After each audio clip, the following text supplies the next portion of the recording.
Hoje teremos uma participação especial nesse ciclo sobre avaliação da aprendizagem.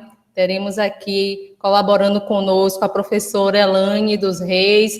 Elane, que já foi nossa colega aqui no Campus Camaçari, alguns anos atrás, e que hoje é professora do Instituto Federal de Alagoas, IFAL. Elane é doutora em Educação pela Universidade Federal de Sergipe, tem experiência na área de Educação e Tecnologias, formação de professores, e vai estar dialogando conosco hoje sobre esse tema. Então, é um prazer ter você aqui, Elane, com a gente. Seja bem-vinda. E fique à vontade aí para iniciar. Certo. Boa tarde a todos e a todas. Obrigada, Suzete, pela apresentação. É, assim, uma emoção muito grande poder retornar, ainda que de maneira virtual, para poder conversar, dialogar um pouquinho com vocês, depois de tanto tempo. Alguns de vocês eu não vejo desde 2013, quando solicitei a minha vacância para assumir como professora no Instituto Federal de Alagoas, e, assim, é um espaço dos afetos também. Hoje, eu acredito que deve ter muitos servidores novos também, tanto docentes quanto técnicos, mas poder saber e olhar, já vi algumas mensagens, alguns comentários, estou vendo as fotos aqui, então é muito bom poder retornar, ainda que virtual, mas espero que em breve com outras possibilidades também. E quando o Suzete me fez esse convite para dialogar um pouco com vocês sobre avaliação, acho que é um movimento que eu tenho feito, tanto dentro do Instituto Federal de Alagoas, nos outros campi, e em outros institutos, outras instituições também, de poder refletir, de poder dialogar um pouco sobre essas temáticas da nossa prática, e que nesse momento de atividades não presenciais, emergenciais ou ensino remoto, independente do nome que cada instituição atribui ou atribuiu, nós fomos pegos de surpresa. Como eu disse para os colegas do campus Simões Filho, trabalhando um pouco com eles sobre a perspectiva do ensino colaborativo como uma alternativa de reorganização da nossa prática frente a essa novidade de trabalhar de forma remota, que não é o presencial, mas também não é o EAD, a educação à distância no formato que nós conhecemos, é algo diferente que estamos aprendendo a construir. Então, que parece que a pandemia trouxe para a gente a necessidade de estarmos mais juntos, conectados e próximos, apesar de fisicamente distantes. Então, acho que é uma necessidade nossa mesmo de interagir, de trocar, de socializar. Então, nesse sentido, as questões que eu vou trazer, que eu vou pontuar aqui, são fruto de reflexões, de pesquisas, de estudos, longe de querer trazer uma verdade, mas trazer elementos que possam, e espero que contribuam, com esse processo de vocês de reflexão, de apropriação, de poder pensar formas de avaliar nesse novo contexto, que é o que nós nos deparamos agora. Algumas práticas dessas, mesmo no ensino presencial, eu particularmente já adotava na minha prática, mas que agora elas se tornam não mais apenas como um desejo pessoal do docente de querer fazer diferente ou de experimentar, mas surge como uma demanda mesmo, como uma necessidade porque nós não temos outra alternativa nesse momento senão essa. Então, eu preparei uma apresentação aqui, eu vou colocar para vocês, e vou me organizar nos 30 minutos de fala, e depois, conforme a dinâmica que foi combinada com Suzete, nós abriremos para as perguntas dessa primeira etapa. Então, a avaliação da aprendizagem no contexto do ensino não presencial emergencial, que é o termo, né, a nomenclatura que está sendo utilizada no Instituto Federal da Bahia, e Eu dividi em 4 pontos, né, do que abordar. Um pouco do conceito do que é a avaliação da aprendizagem, a avaliação democrática e emancipatória, os tipos e funções da avaliação, a avaliação qualitativa e quantitativa. Então, vamos caminhar por esses 4 setores, digamos assim, esses 4 pontos. E para conhecer um pouquinho, né, porque eu não consigo ver todos aqui, e também para a gente ter uma noção do público que está aqui, eu preparei uma apresentaçãozinha, compartilhei com vocês aí no chat um link que é de uma ferramenta digital para conhecer mais ou menos quem é o público que está aqui hoje. Quantos docentes, quantos técnicos administrativos. Pois é, Lisa, quanto tempo? Acho que você é uma das que eu não vejo desde 2013. E depois tem uma outra questão, que é sobre como é que vocês percebem, como é que vocês compreendem o que é avaliar, para poder tentar entender um pouquinho que elementos vão surgir e tentar contemplar, relacionar isso na minha fala também, articulando com esses elementos.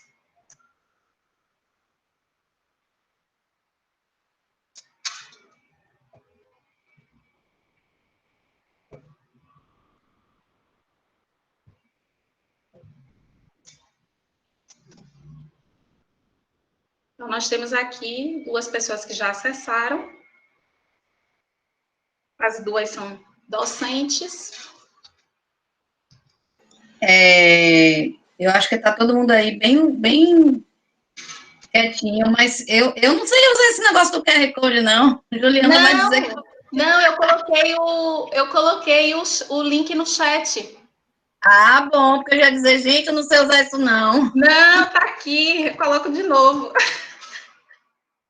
É só acessar. Pois é, Neida, acho que foi. Ou se foi 2013, bem no comecinho. Eu também tive, acho que depois de quando eu saí do IFE, acho que eu fui uma vez ao campus Camaçari buscar algum documento. Aí lembro que na época ainda encontrei Suzete, Clécia, acho que o João Marcelo, a Larissa. Não tinha muita gente no momento. Acho que a Cristiane também.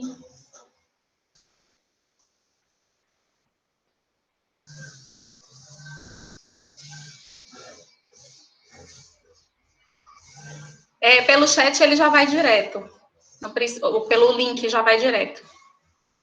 Se não quiser usar o QR Code.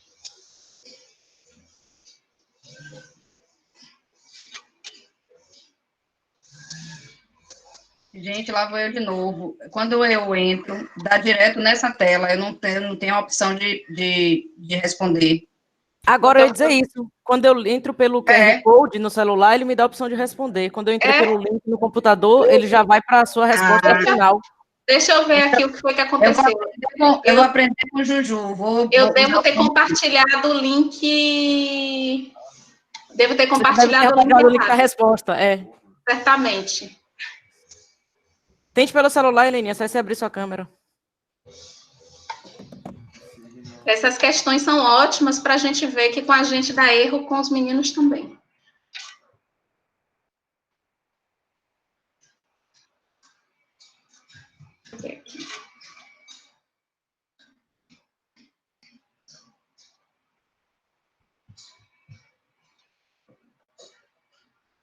Pronto, com esse aqui chegou com esse link que eu estou colocando agora, ele chega nas questões.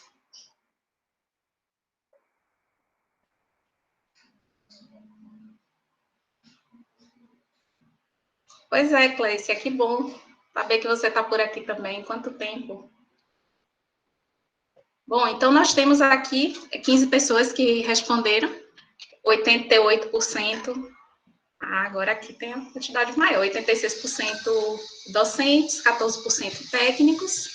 Tem uma segunda questão, que é para saber qual o nível de ensino, ou quais níveis de ensino vocês estão atuando atualmente, educação básica e educação superior. Então, pode marcar, quem trabalha nos dois pode marcar as 2 opções.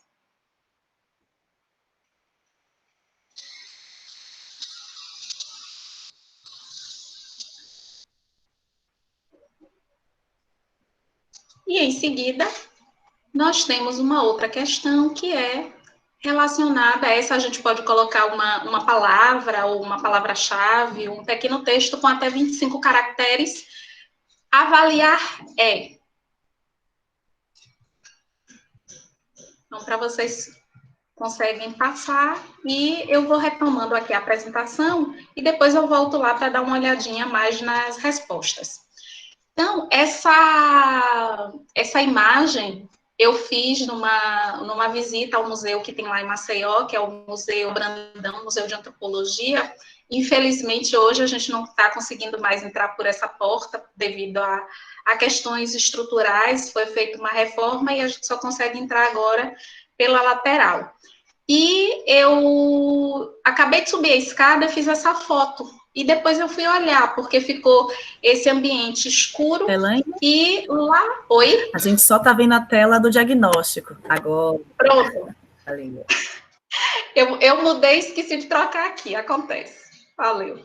Então, depois olhando, que eu vi que ficou esse efeito de tudo escuro e numa visão mesmo de distanciamento, lá do outro lado, depois das duas pistas, há um ponto de ônibus e há uma mulher sentada. E eu resolvi começar a usar essa imagem para refletir sobre o processo de avaliação.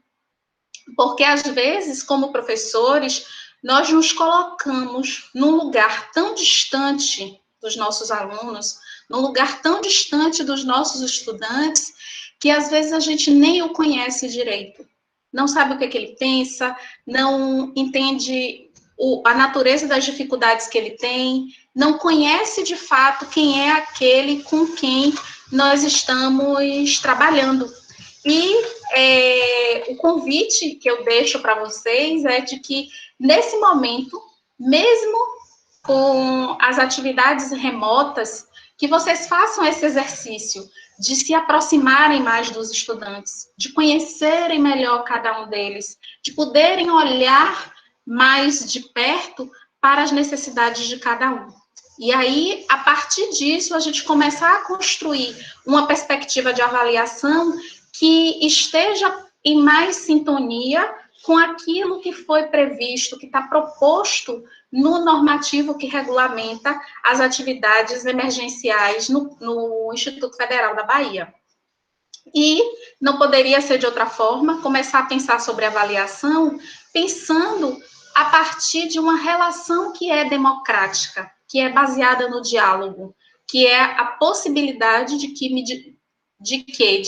dispondo de, abrindo-me ao pensar dos outros, não fenecer no isolamento. Então, é uma frase do Paulo Freire, e que diz muito sobre esse movimento nosso de pensar a avaliação numa perspectiva que é democrática, que é inclusiva, que é emancipatória. E não cabe pensar na avaliação com esses adjetivos se não for baseada numa educação que tem uma perspectiva democrática. Não tem como pensar uma educação autoritária e implementar um processo de avaliação que seja democrático, emancipatório e mediador. Então, é preciso a gente começar a se mobilizar e compreender as questões de um outro modo.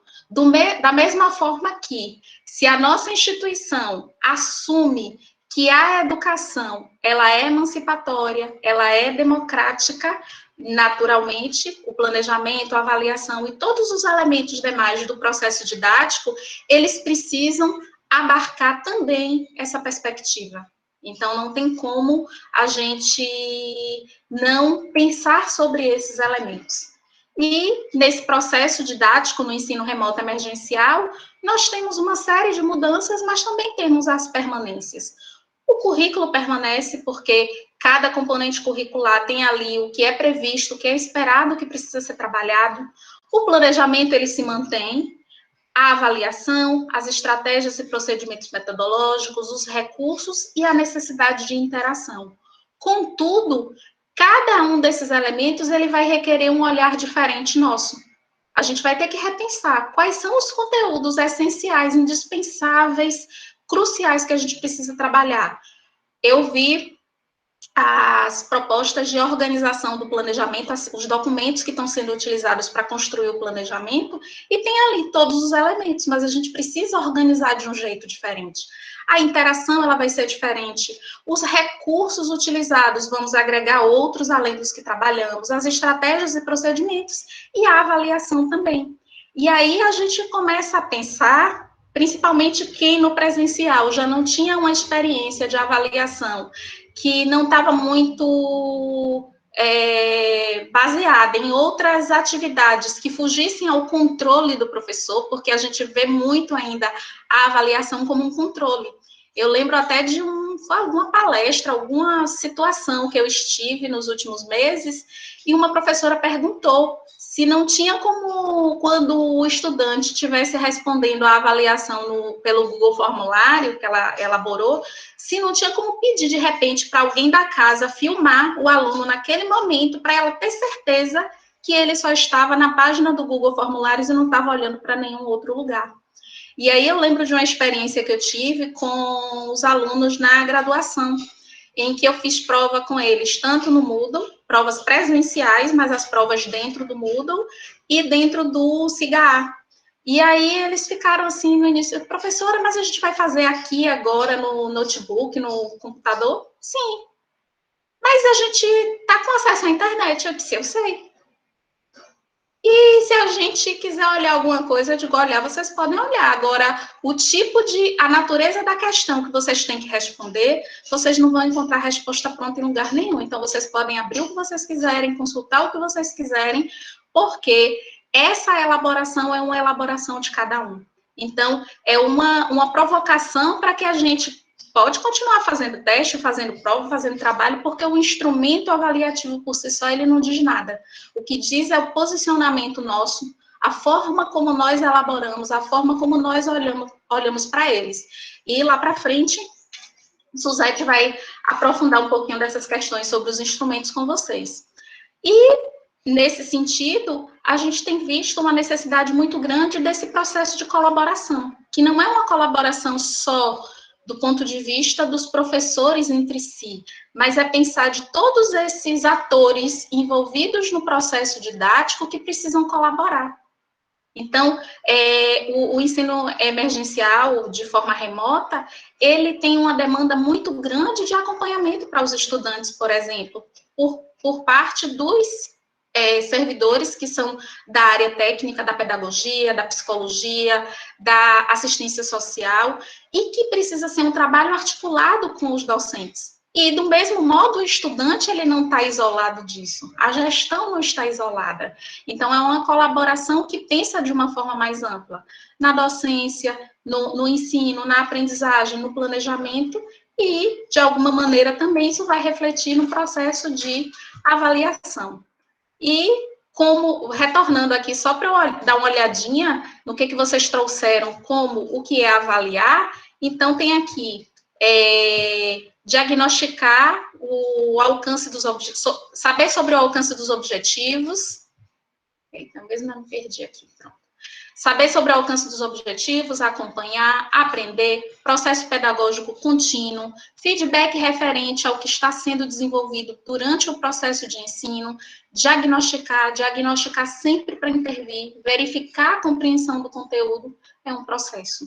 Então, esses elementos que foram trazidos aqui, eles, primeiro, dizem diretamente sobre o que é uma concepção de avaliação e que se alinha com o que hoje é esperado no processo de atividades remotas emergenciais e destaca elementos importantes como um processo, um acontecimento que ele é processual, não é estanque, que depende do acompanhamento, que tem a ver com a aprendizagem, que envolve feedbacks, que envolve diagnóstico. Então, é conhecer que realidade é aquela com a qual nós estamos trabalhando. Então, eu fiz essa mesma questão com colegas de um campus do IFAO, e nessa pergunta sobre o que é avaliar, mais ou menos 50% das respostas vieram relacionadas a instrumentos de avaliação. prova, trabalho, teste. Então, foi um outro percurso, um outro caminho. E aí a gente já percebe, por exemplo, que esse grupo já traz uma compreensão que é diferenciada, que vai trazendo essa ideia de avaliação como um processo. E avaliar como um ato que é intencional. Porque do mesmo jeito que a gente fala planejar para o nosso dia a dia, então, vou planejar as compras que eu vou fazer depois de amanhã, vou planejar a minha festa de aniversário, vou planejar a minha viagem, vou planejar a minha aula.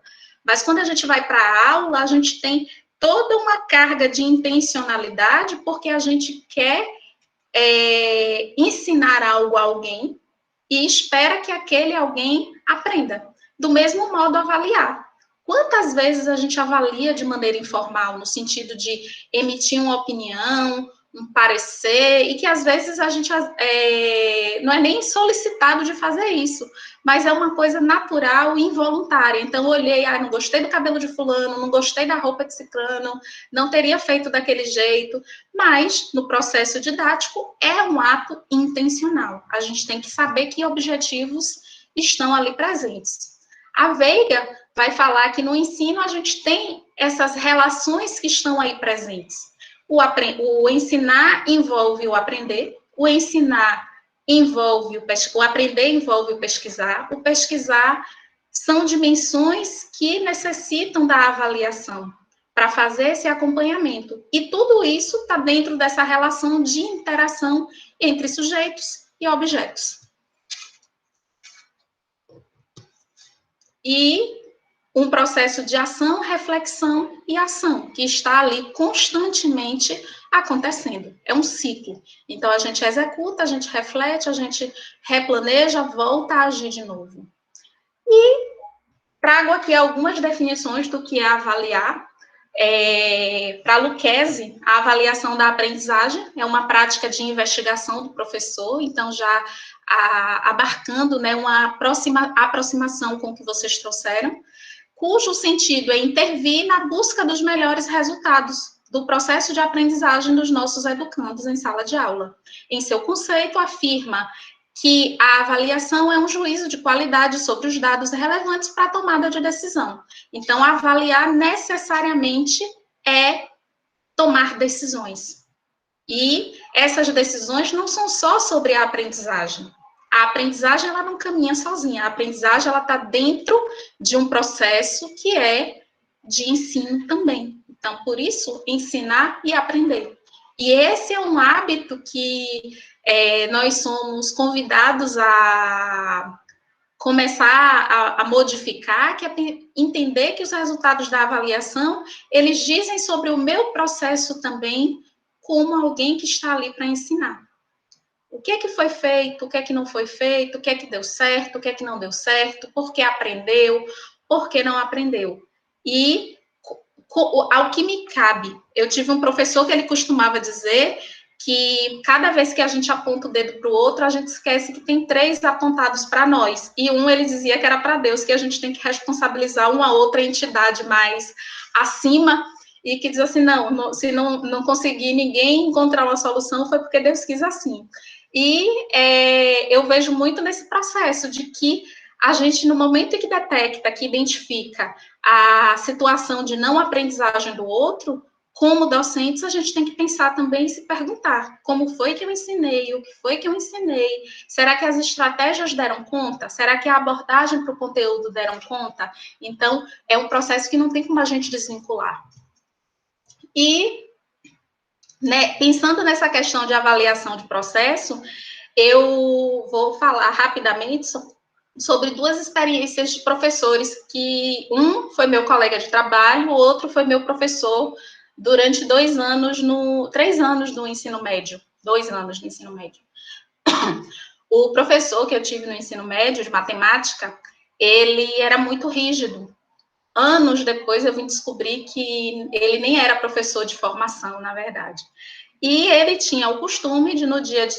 Não bastasse toda a situação que a gente vivia ao longo da disciplina, no dia que ele ia entregar os resultados dos testes das provas, a sala tinha um tablado. Ele pegava uma cadeira, ia abrir o centro do tablado e dizia, como vocês já sabem, as provas estão organizadas em ordem crescente de notas, começando com os que foram agraciados por meio ponto, porque erraram tudo, mas assinaram o nome. E aí era uma tensão muito grande, porque ficava todo mundo pensando e se questionando como é que nota era aquela. Então, quem saía logo, primeiro, segundo, terceiro, já ia com o coração na mão, porque era certo o meio ponto.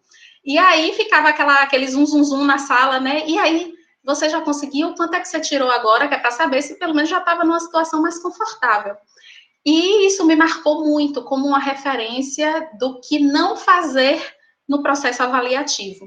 E o segundo professor, quem trabalhou lá no Núcleo Dias Dávila, sabe, conheceu de perto o professor Ailton, professor de matemática, aposentado da Unidade Salvador, à época ainda, e professor Ailton, ele foi professor de uma colega minha. E eu conversando com ela dizendo assim, eu fiz, olha, lá no IFBA Dias Dávila, ele está fazendo umas coisas interessantes, até trabalhando com seminário ele está. E aí, ela dizia, eu não acredito, professor Ailton trabalhando com seminário em matemática. Pois é, para você ver. E eu lembro, muitas vezes, no final do semestre, ele trabalhava com matemática no primeiro semestre do curso. Ele fazia um pré-conselho de classe. Ele fazia uma lista daqueles estudantes que não tinha jeito, que iam para o conselho de qualquer forma. E ele tinha uma segunda lista, que era daqueles em que se podia fazer alguma coisa. E aí, o que ele saía conversando? Ele vinha falar comigo, para depois chamar o professor que lecionava a disciplina lógica de programação, para saber em que pé andava a vida daquele estudante em lógica. Porque ele dizia assim, bom, se ele estiver bem em lógica, eu vou ver aqui como é que a gente tem como resolver a vida dele. Não no sentido de facilitar a vida do aluno ou de promover para frente um estudante que ele não adquiriu conhecimentos. Mas ele dizia uma coisa que fazia sentido. O que é principal e imprescindível para esse estudante? Se ele conseguiu dar conta de aprender lógica de programação, o que da matemática ficou faltando? E eu lembro de vários casos que esses estudantes foram para o semestre seguinte e eles faziam um atendimento, um acompanhamento específico de questões da matemática em contraturno no semestre seguinte. Então, foi uma forma de lidar com as questões relativas à retenção, mas, ao mesmo tempo, não era de uma forma aleatória. Havia um critério, havia um processo, havia toda uma sistemática de compreensão daquelas questões. Então, eu penso que não no mesmo nível do professor que eu tive, mas que pode ser que as experiências que outros estudantes tiveram com o saudoso professor Ailton não tivessem sido tão interessantes quanto a que os estudantes, ou uma parte dos estudantes do Núcleo Dias Dávila tiveram com ele.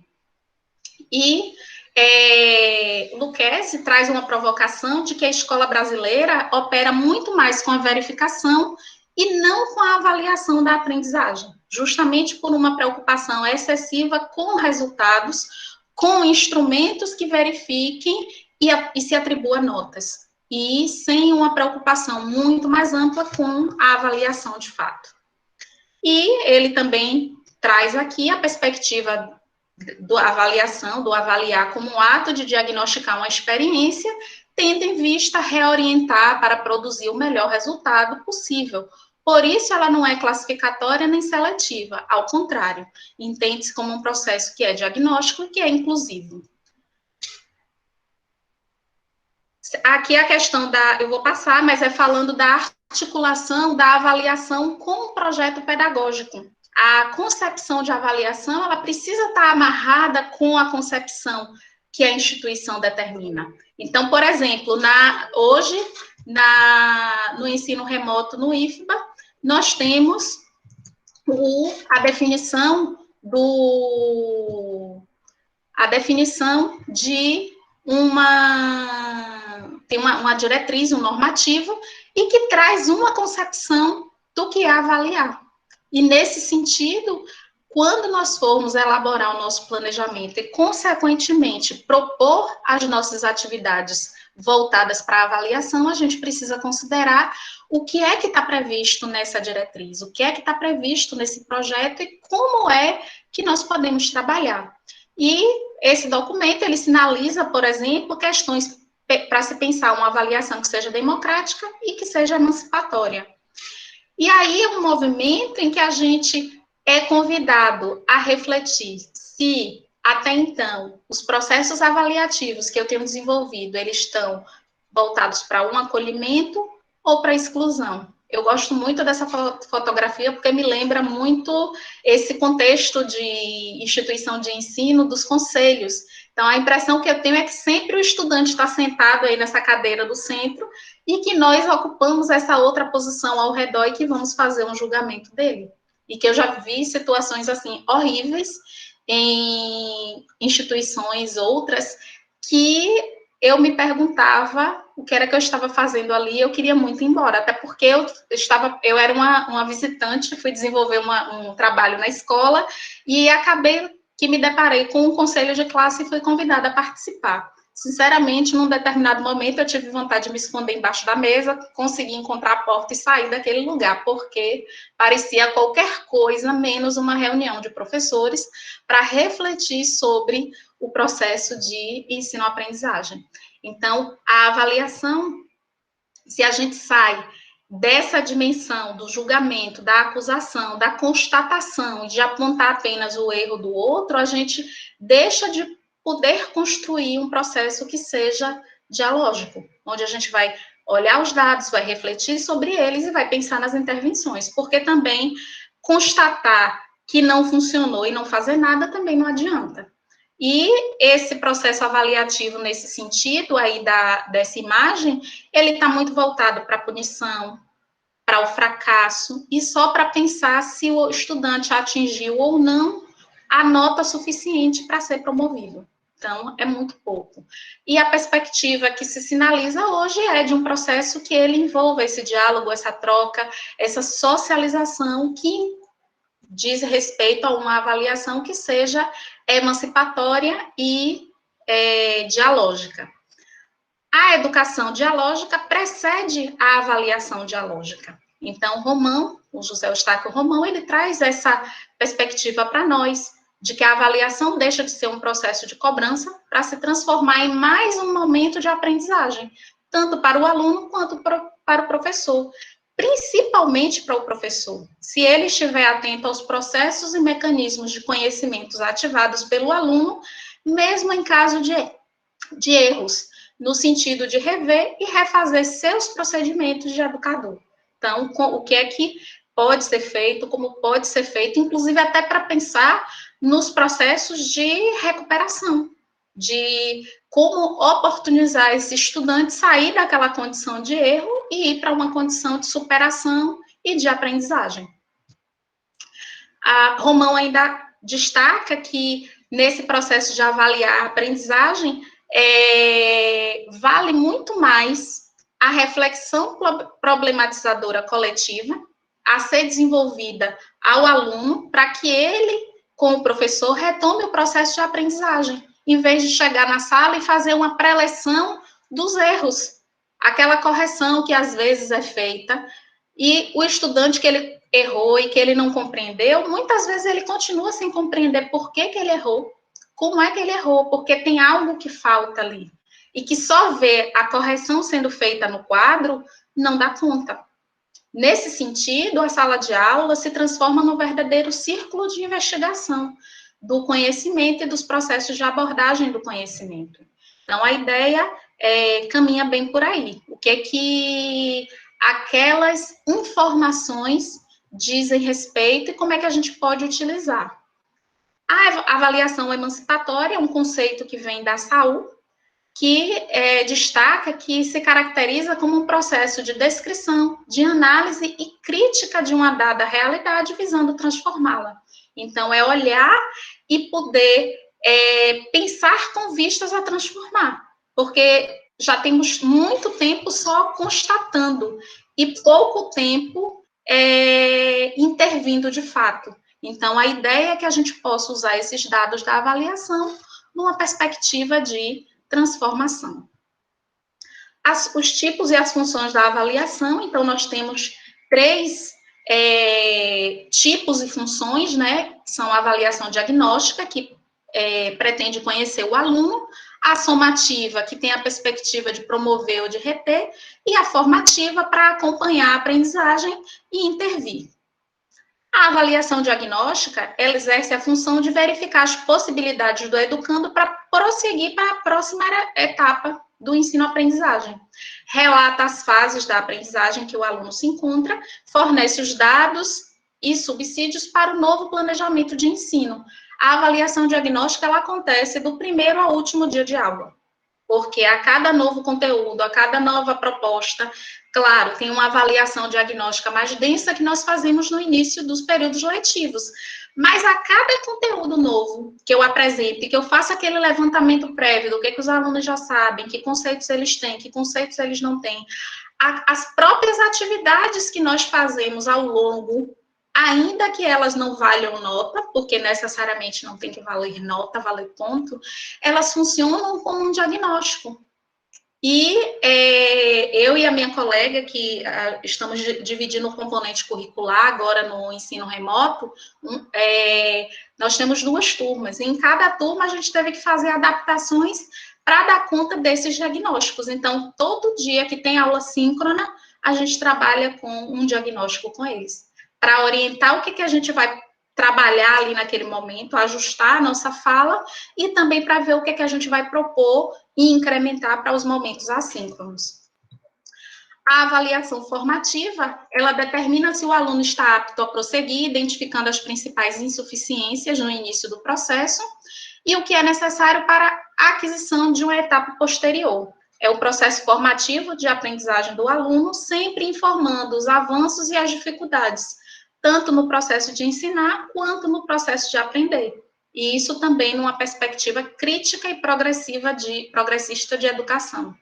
A avaliação formativa, ela se confunde muito com a diagnóstica, sendo que, em muitos casos, a avaliação formativa, de forma mais frequente, ela é atribuída à nota, mas entendendo que a nota não é o sistema de avaliação da instituição. A nota é uma exigência burocrática formal, como instituições adotam conceitos, outras adotam notas, mas não significa dizer que aquele 1, 2 ou 3 que o estudante tirou naquela avaliação, que aquilo ali já é o determinante que vai fazer com que ele seja reprovado ou não no final do ano, no final do período letivo. Então, é esse olhar diferente que a gente precisa aprender a construir. Tá bom, e ele tirou 3. O que a gente vai fazer? Vai deixar por isso mesmo, vai fazer uma recuperação no fim do ano? E tem uma questão que eu gosto muito de pensar, é assim, o estudante, ele já começa, ele tem facilidade num determinado componente curricular, e ele já começa com a nota de partida 8. E no decorrer do ano letivo, ele consegue se transitar ali entre 8, 9, 10. Beleza, ele cresceu. Ele estava com 8, passou a tirar 10. Aí eu tenho um outro aluno que começou lá no início do período letivo tirando 2, 3, 4. E no final do período ele consegue chegar num 7, num 8. E não foi o 10. Não foi a nota máxima. Mas em termos de esforço, em termos de aprendizagem, em termos de investimento que esse estudante precisou fazer, foi um investimento muito maior do que aquele que às vezes já chegou no 8, por conta do grau de dificuldade que ele tem. E aí a nossa intervenção como docente vai fazer uma diferença muito grande. Se ele vai permanecer lá no 2, 3, 4, ou se ele tem condição de chegar até um 8. E aquele 8 vale um 100 para ele. A avaliação somativa, ela... Não, eu fiz uma coisa errada aqui na hora de copiar. Mas, enfim, a avaliação somativa é aquela que tem a ver justamente com o processo de reunir os elementos que vão dizer para nós se aquele estudante ele vai ser promovido ou não. A avaliação somativa, ele tem essa dimensão de sinalizar se o estudante ele vai ser promovido para a etapa seguinte ou não. É o tipo da avaliação que ela tem a ênfase na nota, na pontuação, na conceituação, porque a gente vai ter que chegar num momento e vai ter que definir. Agora, a questão é, eu vou definir isso apenas em 4 provas estanques que eu fiz em 4 momentos, ou aquilo ali vai ser observado todo um contexto que foi construído ao longo daquele período letivo. E vou finalizando aqui com algumas ideias sobre avaliação quantitativa e qualitativa. Então, a quantitativa, ela tem uma ênfase nos resultados, que são as notas, o erro é visto como um desvio, e há um processo muito maior de julgamento do estudante, de utilizar a nota para julgar quem é bom, quem não é bom, quem é fraco, quem é forte, e a gente já teve aí na nossa história da educação épocas em que se dividia as turmas devido a esses desempenhos, né? E a avaliação qualitativa, ela tem ênfase no processo, nas aprendizagens percebidas ao longo do período letivo. O erro funciona como pistas sobre o ensino e sobre a aprendizagem, e também tem uma perspectiva que é mediadora. E as notas, só para reforçar, elas são uma exigência burocrática. Não se pode defini-las como o sistema avaliativo da instituição.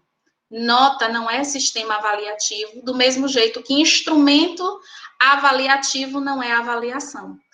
E Suzete vai trabalhar com vocês a questão dos instrumentos, e que eles podem, são vários os instrumentos que podem ser utilizados de acordo com as especificidades, as demandas e os propósitos que nós queremos. Então, obrigada, passei um pouquinho aqui, mas deixo... agora a gente abre para as perguntas, para as questões e para a gente dialogar um pouquinho aí.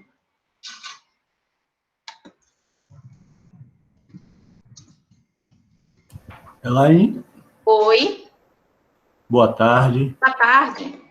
Muito boa suas colocações. Sou Hernando, professor de eletrotécnica, né? E eu aí fiquei um pouco... Fui provocado, né, em fazer algumas perguntas assim para você em relação à avaliação.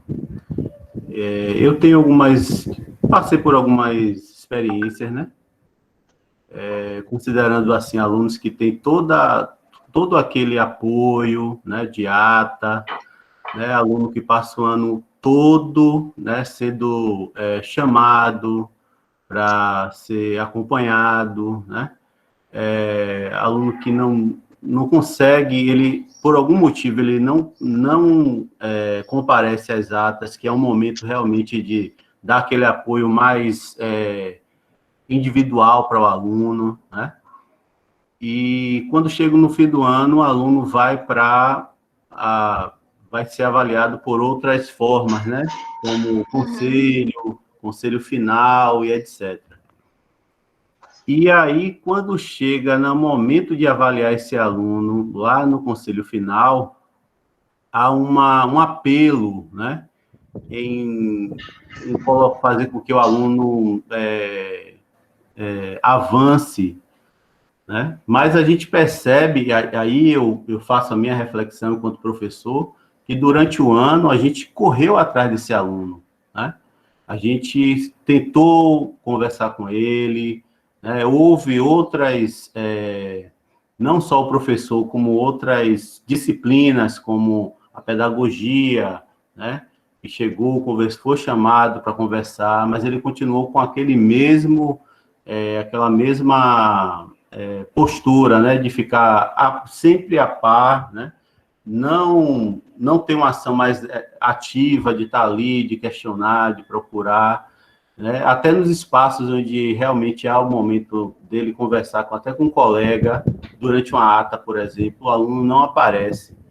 E aí eu fico um pouco incomodado com relação a isso, né? Porque é uma dificuldade muito grande. Às vezes a gente não sabe qual é o bloqueio que o aluno tem, né? Mas a gente às vezes, toma uma determinada decisão. Por exemplo, no 4º ano, o aluno ele vai sair dali e ele vai para viver a vida dele, né?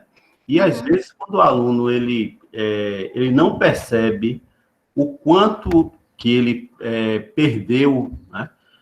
E a gente toma aquela decisão de deixar esse aluno avançar, ou seja, o aluno terminar o ano, né, sair para o mercado de trabalho, sair para viver a vida, né, fora do ambiente da escola, que é totalmente diferente. Eu fico incomodado com isso, porque às vezes a gente sabe, está vendo que o aluno vai sentir dificuldade. E aí a decisão minha, né, em alguns momentos, é de realmente dar a oportunidade que o aluno consiga ter mais uma experiência dentro da escola, que é um ambiente acolhedor, né, como o IFPA lá no campus Camaçari de forma que ele consiga melhorar, né, o desempenho dele para poder até enfrentar, né, a vida dele. E aí eu estou colocando só como assim, um desabafo, né, em relação à sua palestra. Eu queria até que você comentasse isso, né, porque a gente passa por isso sempre, né, no 4º ano principalmente. Professora Elane, aqui é o professor Andrei. Oi, professor. Mas você não me conhece. Eu já lhe vi lá no campus Camaçari. Foi? Foi. Eu acho que eu estou me lembrando. É que eu tinha acabado de chegar em Camaçari, eu acho. Isso. Eu já vou falar de professor Hernando, ele é carente. Se o aluno não vai nata, ele se dói. Entendeu? Ele é muito carente, tem que avisar os alunos, entendeu? Adorei sua ideia de jogar a prova para cima a partir de meio ponto. Não faça isso, não. Nós temos um grupo remanescente do ensino médio, que nem era ensino médio, né? Porque eu sou velha, foi do científico, do 2º grau. Aí, outro dia a gente estava rememorando esse fato e todo mundo tem ódio desse professor até hoje. Brincadeirinha. Beijo. Professor Hernando, eu entendo a sua angústia, a sua questão. E, assim, hoje eu não trabalho com ensino médio, eu trabalho só com a graduação. Nós temos também não passamos pelo conselho final, nem conselho de curso, mas nós temos esses momentos de acompanhamento também. E nos deparamos com essas mesmas questões do estudante, que ele tem a dificuldade, que a gente oferece todo o apoio e ele não corresponde. E realmente é frustrante a gente não ter esse retorno, principalmente quando se tem uma estrutura diferenciada que possibilita esse acompanhamento. Em relação ao funcionamento dos conselhos de classe, o que eu vejo de forma muito significativa é sempre, quando os professores se reúnem, poderem discutir esses parâmetros e trabalhar em cima desses parâmetros de fato. Porque do mesmo modo que quando a gente vai fazer uma avaliação do estudante, eu pedi um trabalho de pesquisa, mas eu não tenho clareza de que diretrizes são essas, critérios são esses que eu vou levar em consideração para avaliar aquela pesquisa, e a partir dali eu posso usar parâmetros diferentes, a depender do que eu recebo de resultado. Eu entendo que nesse processo do conselho de classe, a gente precisa ter isso muito bem definido também, porque senão às vezes a gente entra no campo dos afetos e isso acaba interferindo um pouco nessas decisões também. Por outro lado, no caso do estudante do ensino médio, como a gente ainda tem aí, querendo ou não, mesmo sabendo de toda a dificuldade, ainda tem um apoio ou pode tentar contar com a família. Eu vejo um movimento interessante também de tentar trazer a família para junto, de pensar, de colocar as questões e tentar construir alguns encaminhamentos, e ainda assim insistir nesse processo de chamar o estudante, orientar mais uma vez, oferecer esse acompanhamento, falar da importância e tentar fazer com que eles construam um significado.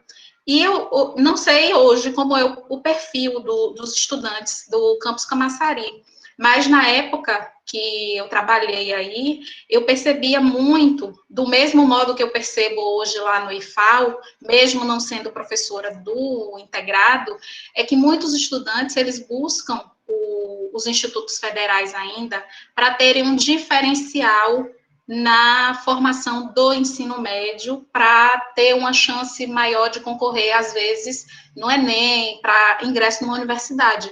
E, muitas vezes, a formação, principalmente técnica, ela acaba ficando para segundo plano, como menos importante. Então, meio que, tipo assim, eu nem vou trabalhar nessa área, não preciso saber de tanta coisa. Mesmo que eu passe aí arrastado, para mim tá bom. E isso eu vejo como uma questão que a gente se depara com um certo limite, que a gente não consegue avançar. Infelizmente. Mas é um dilema e são questões que vão continuar povoando aí as nossas demandas. E nesse momento dessas atividades não presenciais emergenciais, a gente vai se deparar com uma série de outras coisas. Lá no IFAL, só com a graduação, a gente já está tendo dor de cabeça, eu faço ideia do que meus colegas que trabalham com integrado devem estar passando também. Obrigado, Elaine. Nada. Mais alguma questão? Boa tarde, Elaine. Boa tarde. Marcos Antônio, professor de eletrotécnica também.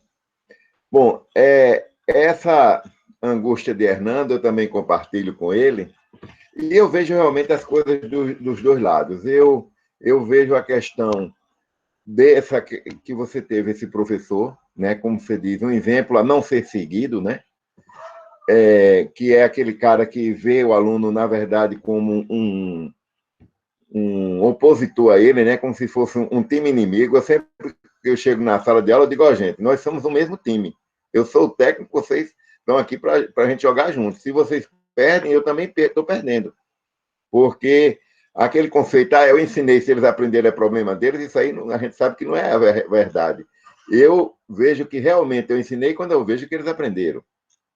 Mas, e relata até uma coisa seguinte, afora do trabalho, né, como professor de eletrotécnica, a gente também faz um trabalho com um reforço, um acompanhamento de matemática, na verdade de exatas, que eu faço no contraturno. É um trabalho voluntário que eu faço com eles, porque a matemática é um grande problema para os alunos que entram no segundo grau, porque eles têm muita dificuldade na matemática do primeiro grau.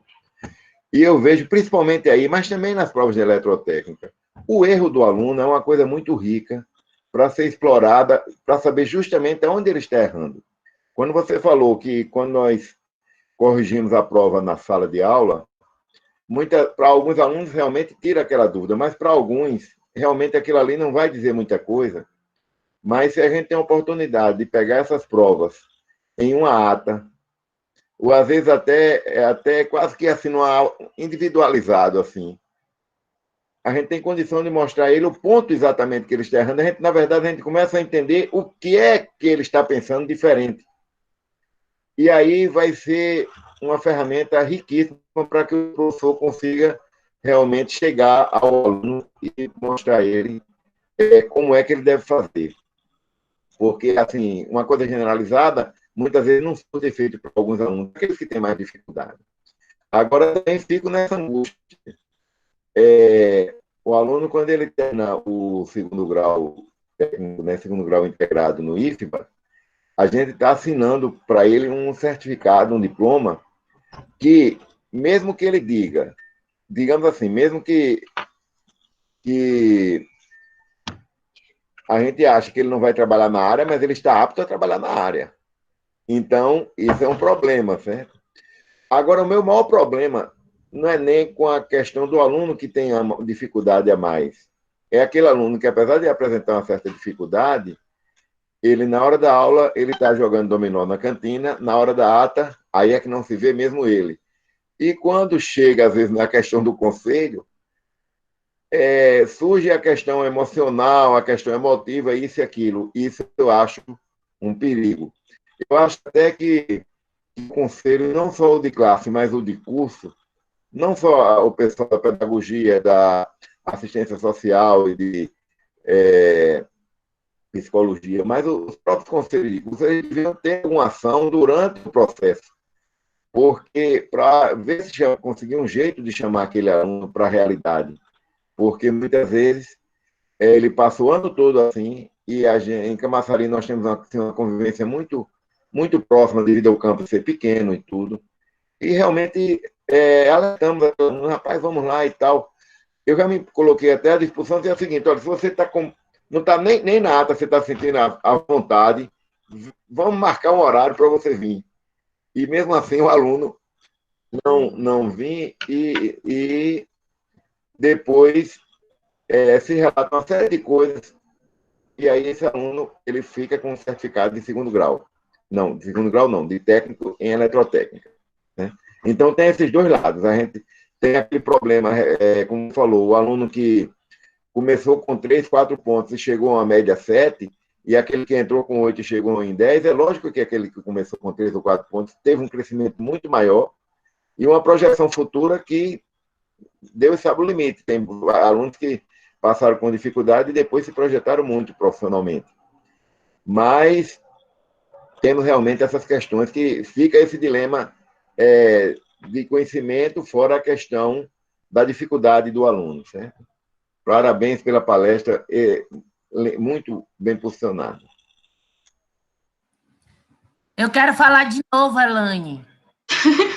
Diga. Eu estou carente também, Edrei? Eu estou carente, acho que eu estou pior que Hernando. Elaine, olha só, eu estou aqui para quero dar meu testemunho sobre a fala de professor Marco Antônio. O professor Marco Antônio, apesar de não ser de matemática, ele é de eletro. Então, ao invés disso ser iniciativa dos professores de matemática, foi a iniciativa dele fazer um curso de nivelamento para adaptar os alunos ao federal, que é um nível alto. E, estava falando aqui, muitos alunos procuram para ter qualidade de ensino. Aí chega lá e se depara com as técnicas. E agora, sim, o que é que eu penso, o que é que eu percebo? Eu voltei para o ensino médio no IFBA, antes eu dava aula no ensino superior. E os cursos de eletro e TI são muito semelhantes à contabilidade e administração. Contabilidade é uma coisa mais específica. Ou você sabe fazer um balanço, ou você não sabe. Espera aí. Meu celular está tocando aqui. Desliguei. Ou você sabe ou você não sabe. A administração é uma coisa mais subjetiva, né? É igual a eletro. Eletro você tem que saber, senão você dá choque no povo, você mata o povo, entendeu? TI não, TI já é uma coisa assim, você pode mais ou menos dominar um programa ou outro. Eu agora estou aqui avaliando as falas antes de você, Elaine. Parabéns, a sua palestra me contagiou, parabéns. Obrigada, figura você, viu? Mas essas questões, infelizmente, a gente vai se deparar. No médio, a gente encontra isso, na formação técnica, né, desse dilema, no superior também. Obrigada, Rai, saudade. No superior também, e às vezes a gente vê o estudante que ele não se identifica, que ele não tem aderência com aquela área, que é o estudante que a gente diz que é o sabonete, escorregadio, que a gente não encontra. Ontem mesmo eu fui dormir chateada, porque a gente está completando os primeiros 15 dias do ensino remoto e tem que fazer uma avaliação em relação ao desempenho acadêmico e a parte de conectividade também. E aí a gente passou um formulário e a última questão que é aberta, né, fazendo os comentários, aí o estudante que não apareceu ainda, nem numa aula síncrona, e nem está acessando o ambiente para ver os materiais, para trabalhar com as atividades assíncronas, foi dizer uma série de coisas, inclusive criticando que nós teríamos que usar, eu e a minha colega, usar as mesmas ferramentas que as outras professoras de outra disciplina estão trabalhando. Porque o sistema acadêmico oficial que nós temos no IFAL é o SIGA-A. Mas foi dada a opção de que quem quisesse usar outro, como o Google Classroom, o Google Meet, poderia utilizar. E a gente preferiu ficar no que é oficial. E aí ele já foi criticando. Eu digo assim, meu Deus, como é que vai ser essa questão? Porque ele nem aparece para fazer as coisas e já está criticando um trabalho que ele nem está acompanhando. Só de orelhada, de ouvir falar, porque ele sabe, conversou com os colegas e que está acontecendo desse jeito. E ainda querer mandar no planejamento do professor. Então, é uma coisa assim, não foi no momento em que a gente foi discutir isso coletivamente, então, a gente vai se deparar com uma série de questões. Nesse momento agora, com um pouquinho mais de desafio, do que quando a gente está ali acompanhando cada um no olho, no presencial, e como o professor fala, o professor Marcos trouxe que ele às vezes está lá no dominó, mas não aparece na aula. Do mesmo modo que a gente hoje se questiona, né? A câmera está desligada porque ele está ali, mas está com medo de perder a conexão, ou vai gastar mais dados e ele está poupando para se manter na conferência, ou ele está com a câmera fechada porque ele está dando um chapéu no professor. Está ali dizendo que está, mas de verdade não está. Então, são questões que a gente vai ter que aprender a organizar, ao menos nesse momento de atividades remotas ainda, e pensar como é que o processo avaliativo que a gente vai desenvolver vai dar conta dessas questões também. Como é que isso vai ser contemplado? De que modo a gente vai pensar essas atividades? Se é só centrada mais naquilo que for trabalhado nas aulas síncronas, se tem um peso maior com o que é assíncrono, como é que a gente vai... Que decisões nós vamos ter que tomar diante de cada situação que for aparecendo? Mais alguém, gente? Suzete? Eu queria falar um pouquinho. Marcelo, quanto tempo! Você está barbudo! Eu queria dizer que eu estou muito feliz em ver você, assim, mesmo pela tela, né?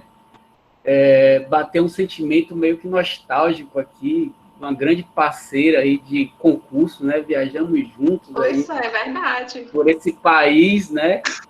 Foram vários concursos que a gente fez. Enfim, tomamos rumos distintos aí.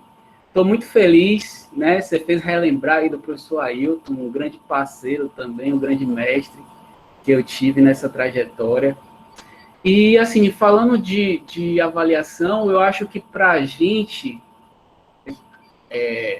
que da área técnica, né? Eu me enquadro nessa área dos técnicos, para a gente vai ser um desafio muito grande tentar descobrir formas de avaliações qualitativas para esse novo momento, né? Então, eu já tenho pensado em algumas coisas, né? Até porque eu sou professor de uma disciplina muito técnica, 100% de laboratório, né? Então, vai ser um desafio enorme para todos nós. Eu concordo com o que os professores anteriores falaram, né? O professor Marco Antônio, o professor Hernando, acho que a gente tem que se debruçar nessas questões, né? Tentar entender melhor, ver formas para tentar diminuir essa realidade que nós temos com os nossos alunos. Enfim, eu quis entrar aqui meio que para falar com você, se eu for falar aqui uma série de coisas que a gente fez junto aí nessa trajetória, vai ser uma rasgação de seda muito grande, tá bom? Estou muito feliz, um beijão, prazer revê-la, espero encontrar você fisicamente logo aí. Tá bom? Com certeza. Valeu. Na verdade, eu estou até mais perto do que vocês tá até aqui, pensam. né? Eu estou em Lauro de Freitas. Pois é, tá pertinho, então. Pois é, bem pertinho. Mas, assim, é realmente muito bom e vai ser um desafio. Lá mesmo a gente está pensando, né, construindo junto com as turmas, refletindo, encontrando esses caminhos de como trabalhar essa avaliação nessa perspectiva qualitativa, porque depende muito também desse retorno do estudante. Não adianta só o esforço do professor, mas tem que ter essa reciprocidade também do estudante nesse processo de construção e de dar esses retornos, esses feedbacks para a gente também. Então, são desafios e acho que esses espaços de socialização, de troca de experiência, eles são fundamentais também. Então, acho que daqui a 2 meses, 3 meses, a gente sentar e poder refletir sobre esses caminhos que cada um foi encontrando, acho que vai ser uma experiência bem enriquecedora também.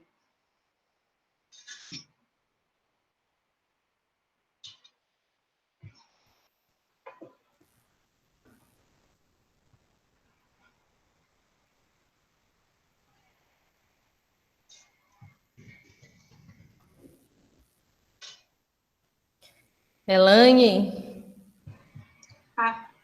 Diga aí, amiga. Acho que finalizamos aí esse primeiro bloco com essas questões, essas reflexões dos nossos colegas, nossos professores. Gostaria de agradecer muito a sua participação aqui com a gente, a sua colaboração, com excelente explanação. Peço para você ficar um pouquinho aqui com a gente, vamos continuar até às 17 horas. Então, agora eu vou dar seguimento, tá certo? Falando um pouquinho sobre os instrumentos de avaliação, essas interfaces avaliativas que os professores poderão utilizar aí no Moodle. Tá certo?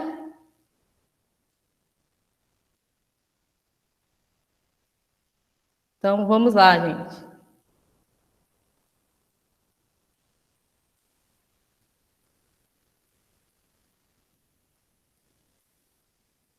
Vou abrir aqui a apresentação.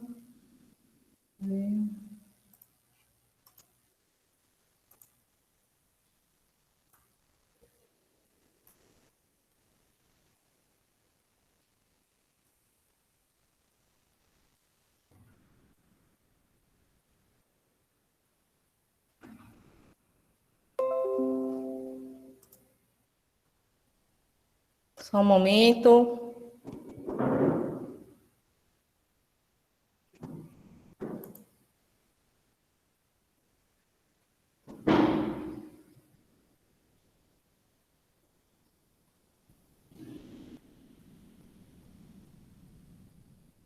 Está aparecendo para vocês aí a apresentação? Falem aí para mim. Está. Precisa só colocar no modo apresentação para a gente visualizar por inteiro, Suzete. Certo, ok. Então, dando continuidade, eu vou conversar um pouco aqui com vocês sobre essa avaliação da aprendizagem no contexto da EMP. E o meu foco vai ser falar sobre os instrumentos de avaliação que vocês vão poder, algumas possibilidades que vocês poderão utilizar, né? Falar das possibilidades pedagógicas desses instrumentos aí disponíveis no Moodle e em outros programas gratuitos aí que a gente tem disponíveis na internet.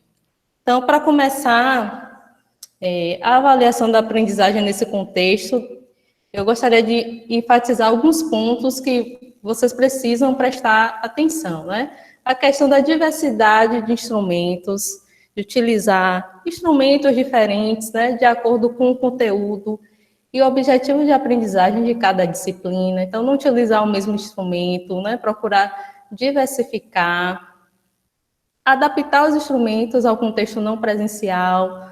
Então, vocês vão ter que adaptar utilizando esses outros recursos digitais, né, esses recursos do Moodle que a gente vai falar.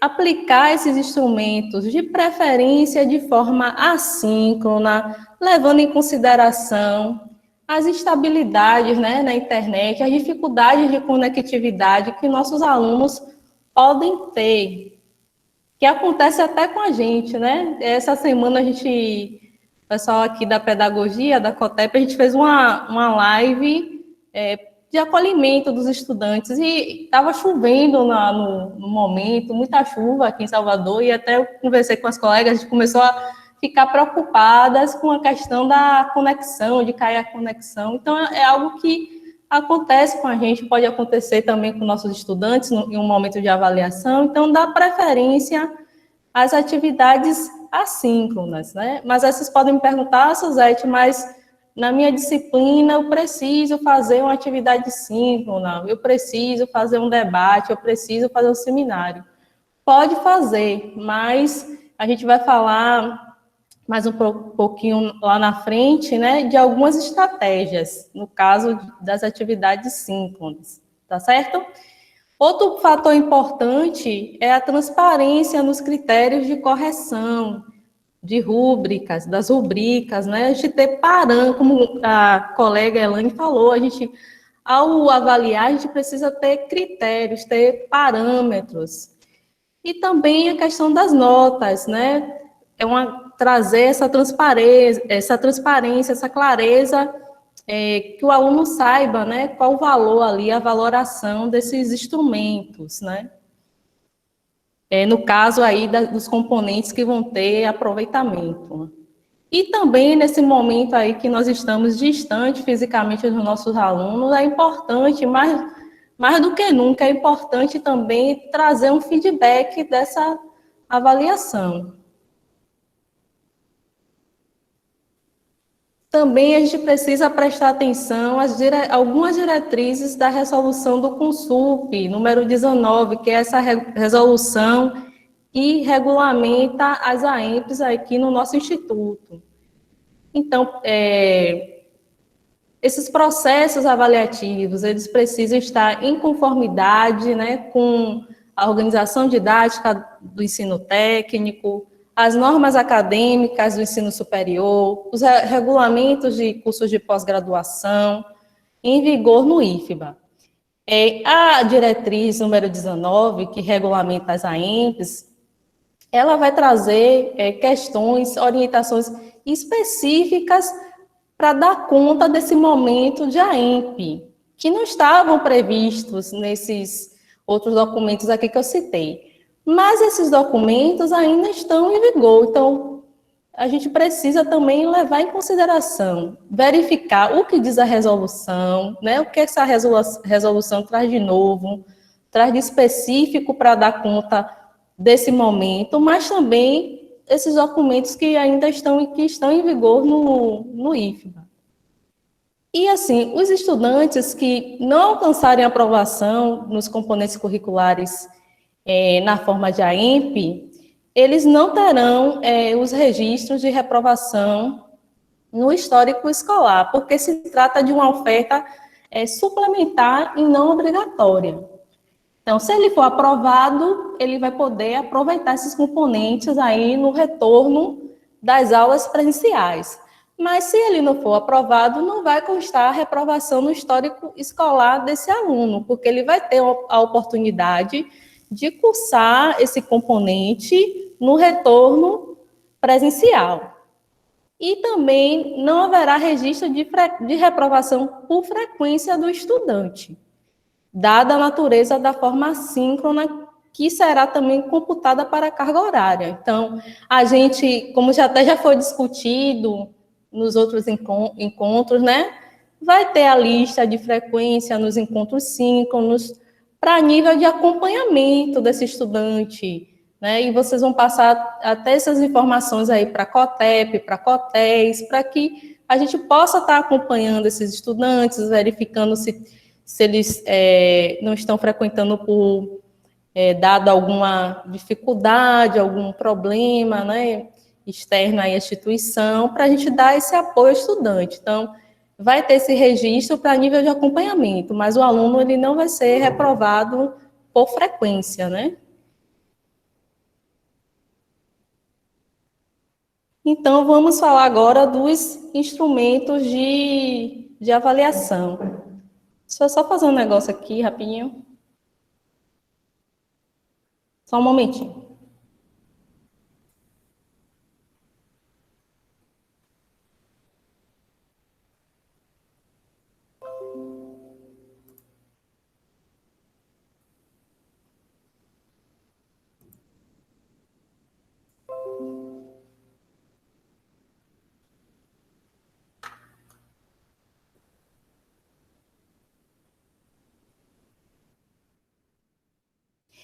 Então, Luquez, ele vai dizer que, para avaliar, o primeiro ato é o de diagnosticar, né? Saber qual é a situação ali de aprendizagem do aluno, né? O que o aluno já sabe, o que o aluno aprendeu. E, para isso, a gente precisa coletar dados relevantes que configurem o estado de aprendizagem do educando ou educandas, do educando ou dos educandos. Portanto, precisamos de instrumentos. Então, o instrumento, a gente não pode confundir, como a Melanie expressou bem aí, a avaliação como sendo apenas a aplicação de instrumentos de avaliação.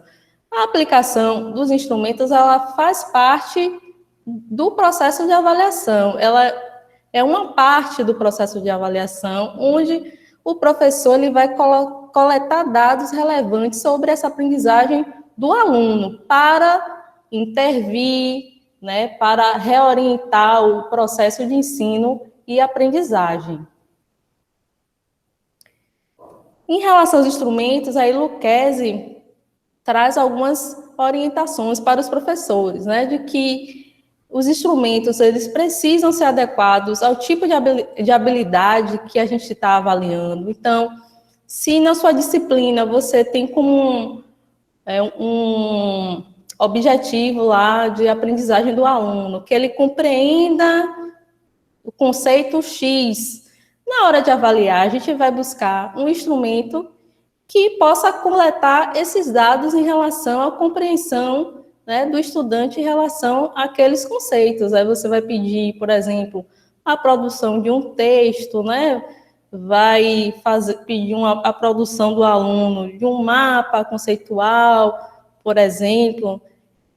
Mas temos um outro exemplo, uma outra disciplina que tem como objetivo que o aluno aplique, né, determinado conhecimento. Então, para a gente dar conta de avaliar se esse objetivo de aprendizagem foi alcançado pelo aluno, a gente vai também escolher um instrumento, né, no qual dê conta disso. Por exemplo, o aluno vai precisar resolver uma situação, problema, ele vai fazer um projeto que ele vai aplicar aquele conhecimento teórico de forma prática. Então, o instrumento, ele tem que estar de acordo com o tipo de habilidade, né, que a gente vai estar, que vocês, professores, vão estar avaliando.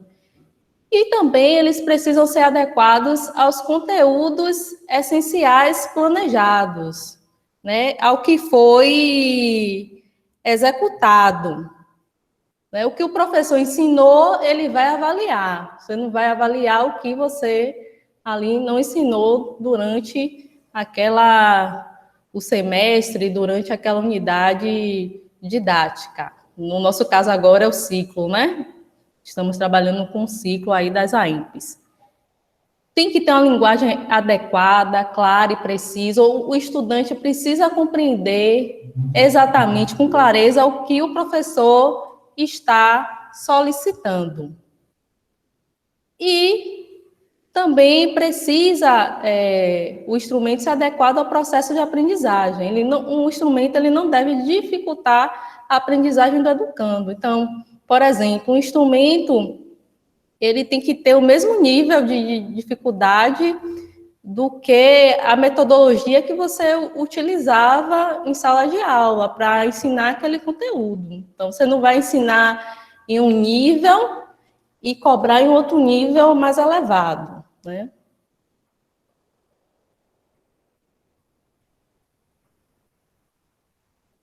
Só um momento, que apareceu uma mensagem aqui para mim. Porque está aparecendo umas janelinhas aqui para mim. Eu estou fechando, mas vamos lá.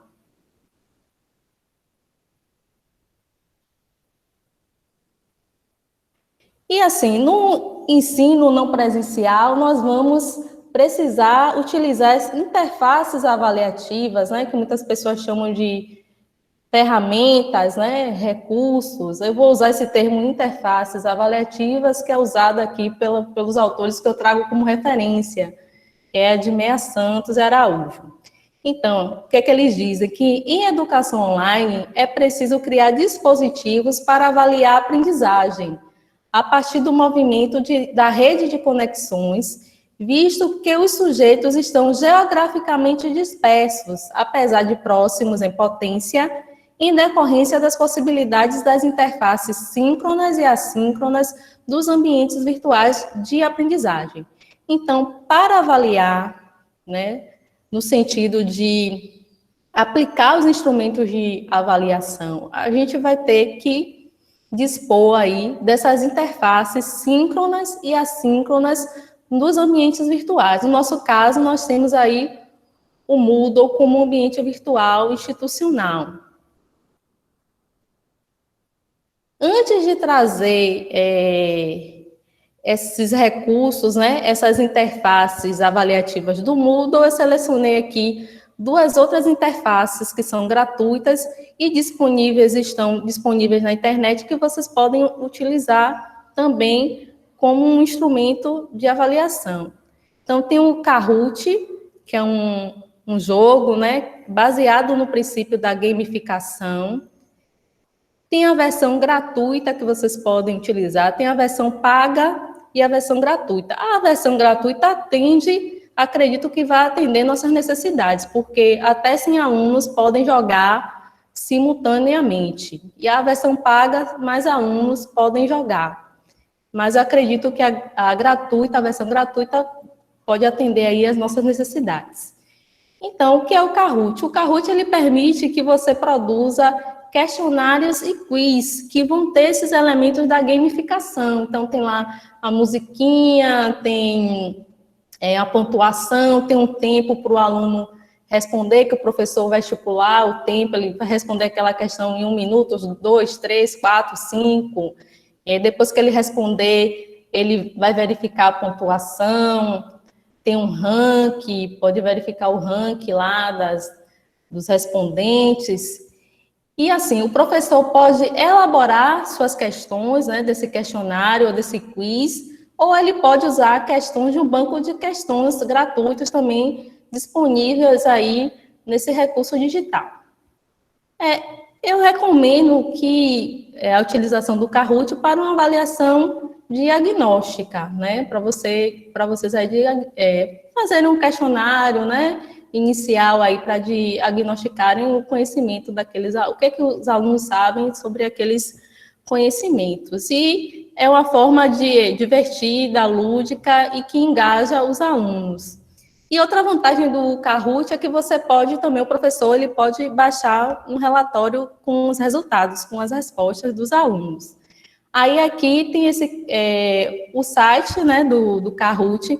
Pode ser que quando você abra logo apareça em inglês, né, porque é uma ferramenta que não é nacional. Mas aí você clica com o botão direito do mouse em traduzir, e aí vai surgir a tradução ali da tela do site em português. E eu trouxe para vocês também aqui esse link com um tutorial de como usar, né? O professor pode usar o Kahoot, elaborar essas questões, esse quiz, enviar para os alunos.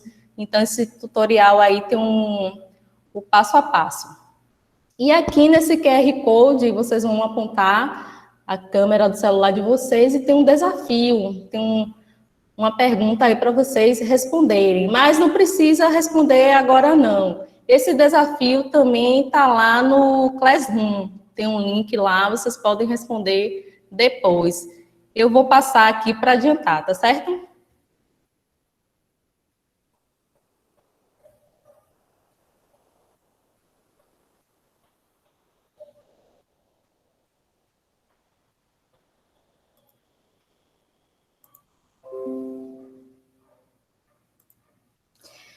Outra sugestão são os mapas conceituais. Aí, os mapas conceituais vocês já viram no ciclo anterior com a professora Raidalva, porque também é uma técnica que pode ser utilizada como uma metodologia ativa. Mas podemos também utilizar como instrumento de avaliação. Aí eu trago aqui como referência a Guiar e Correia, um artigo que eles falam como construir mapas conceituais, né? O artigo está disponível aí para vocês lerem na sala do Classroom, e eles definem os mapas conceituais como uma ferramenta de organização e representação do conhecimento. Então, é uma técnica onde o aluno vai poder organizar e representar determinado conhecimento. E isso pode levar a um alto nível de aprendizagem significativa. E eles estabelecem também 4 parâmetros de referência, né, para a elaboração proficiente desses mapas conceituais. Então, o mapa conceitual precisa ter clareza semântica das proposições. Então, as proposições têm que ser claras, né, compreensíveis. Tem que ter uma pergunta focal. Essa pergunta focal vai ser elaborada pelo professor para delimitar aquele tema no qual o aluno vai abordar no mapa, né, para orientar o estudante. Organização hierárquica dos conceitos. Então, os conceitos em um mapa são organizados hierarquicamente, né, do conceito mais geral para o conceito mais específico, e a necessidade de revisões contínuas desse mapa para aperfeiçoamento.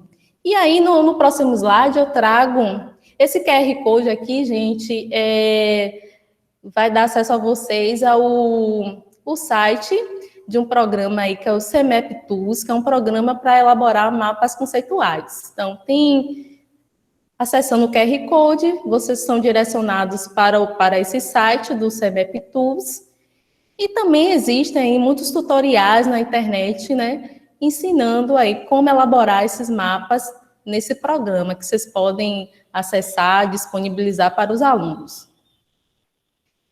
Nesse próximo slide aqui, eu trago um exemplo de mapa conceitual, também exposto por Aguiar e Correia, 2013. Então, eles apresentam, né, um mapa conceitual que foi elaborado por um aluno na disciplina de Ciências da Natureza.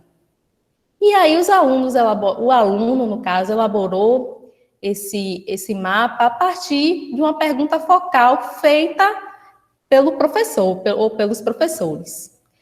A seguinte pergunta: como o desenvolvimento científico e tecnológico se relaciona com as mudanças climáticas? Então, primeiro passo, o professor precisa fazer essa pergunta focal para delimitar o tema e também direcionar o aluno em quais conceitos que ele pode abordar.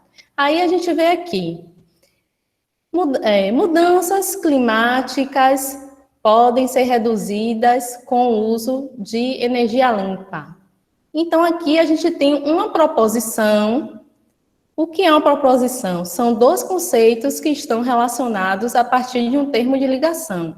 Então, eu tenho 2 conceitos aqui, mudanças climáticas e energia limpa, que estão interligados, relacionados por esse termo de ligação, por esses verbos aqui, ó, podem ser reduzidos e com o uso de energia limpa. Então, isso aqui é um exemplo de uma proposição. E o mapa também, ele tem uma hierarquia aqui nos conceitos, partindo de um conceito mais geral para os conceitos mais específicos.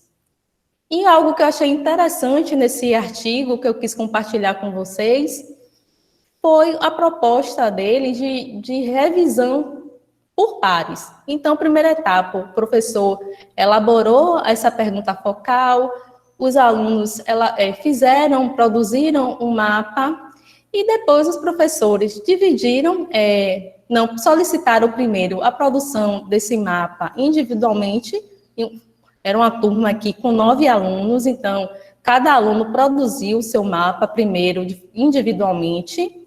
Depois o professor dividiu essa turma em 3 grupos, grupo A, grupo B, grupo C, e colocou em cada grupo um aluno com a maior proficiência, que estava dominando mais a elaboração dos mapas, né? O domínio da relação entre os conceitos. Então, ele colocou um aluno mais experiente em cada grupo para colaborar com os colegas. E aí, em grupos, alunos foram analisando alguns mapas e comentando, colocando contribuições para aprimorar os mapas. Então, foi feita essa revisão por pares. E, a partir daí, foi elaborado um mapa, né, por grupo, agora só que um mapa colaborativo e revisado por pares. Então, esse é um exemplo de avaliação por pares, de coavaliação.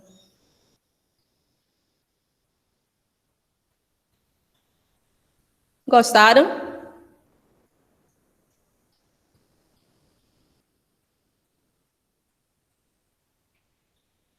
Eu não conhecia esse do mapa. Gostei. Gostou, né? O Kahoot eu já tinha visto, é.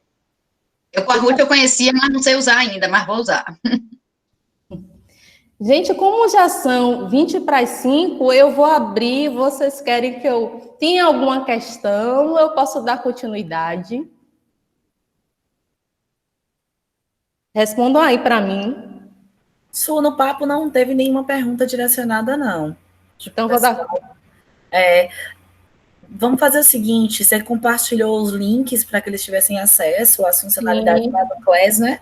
Todo mundo testa e traz para sexta-feira as colocações para ti. Pronto. Aí. Ótimo.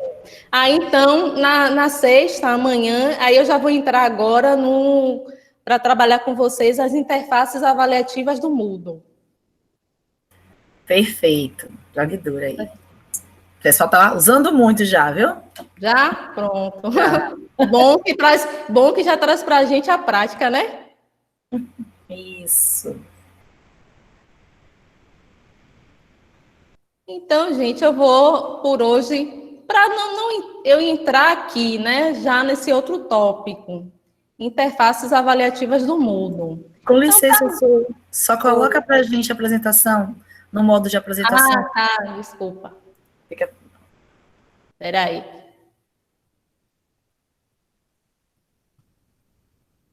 Foi? Não. Espera aí, só um momento. Agora vai. Foi? Não, agora está indo. Tá. Então, gente, eu ia começar agora um outro tópico da apresentação, que é para falar das interfaces avaliativas do Moodle, né? Vou até... Olha, de novo, foi a tela, mas não foi o modo de apresentação. Está no modo de edição. Agora. É sucesso agora. Pronto. Eu ainda me atrapalho um pouquinho com essas telas, né? Estamos juntos. Normal. Então, o próximo tópico vai ser falar sobre as interfaces avaliativas no Moodle. E aqui, o caminho vocês já sabem, né? Ativar a edição. Esse aqui é a sala de aula da coordenação pedagógica que a gente está usando para teste, para formação aqui com vocês, tá certo? Então, para acessar essas interfaces, vocês vão naquele mesmo caminho que a Eneida aí já ensinou muito bem. Ativar a edição, adicionar uma atividade ou recurso, e aqui, nesse item atividades, né, nesse menu, como é que fala, Eneida? Menu, não sei. Atividades, tem aí uma diversidade de interfaces que podem ser utilizadas como instrumento de avaliação, né? Tem glossário, fórum, questionário, tarefa, wiki. Então, a gente vai na próxima aula, amanhã, trabalhar aqui com vocês essas possibilidades, né? Eu não vou me adentrar a questões técnicas, né, dos recursos, mas as possibilidades aí pedagógicas de utilizar essas interfaces como instrumento de avaliação, ok? Pelo andar da carruagem, acho que não dá para eu falar sobre uma ainda aqui, vou falar.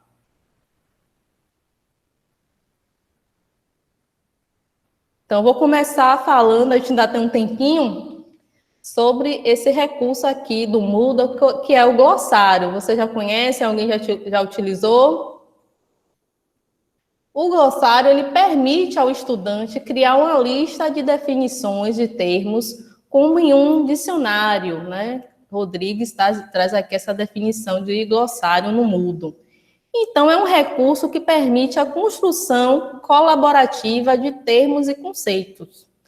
Aí eu fiz aqui um teste, né? Coloquei lá glossário e um teste aqui, né? Um exemplo para vocês, como vocês podem trabalhar. Então, solicitar ao aluno aqui, a partir das leituras recomendadas, né, do que foi exposto na aula, conceitue termos relacionados à avaliação da aprendizagem.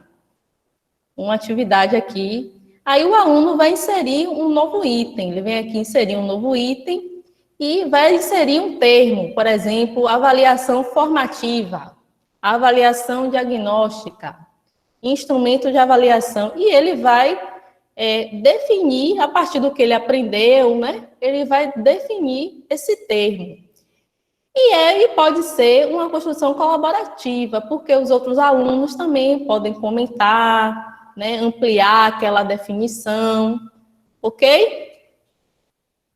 Então, essa aí é uma das possibilidades. Deixa eu ver aqui o que vocês colocaram no chat.